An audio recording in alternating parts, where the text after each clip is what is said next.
సీత అమ్మగారు భోగిపల్లి భోగిపల్లి అయ్యాల్సింది నీకు కాదే హనీకి. లేగో దా కూర్చో కూర్చో కూర్చో. ఏ హనీ ఏంటే సీత వీడు కూర్చోట్లేదు? ఏమో అమ్మగారు. ఎలా అయినా సరే వీడిని కూర్చోబెట్టే బాధ్యత మాత్రం నీదే. సరే నాకు వదిలేండి, నేను చూసుకుంటాను, మీరు వెళ్ళండి.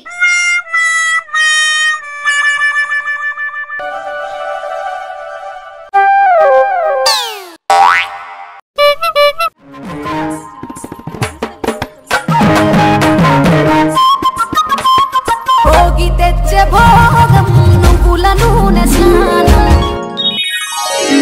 కొత్త కొత్త బట్టలతో మెరిసెను దేహం.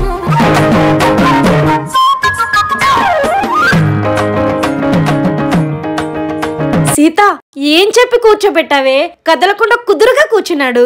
చెప్పలేదు అమ్మగారు, చేశాను. ఏం చేసావు?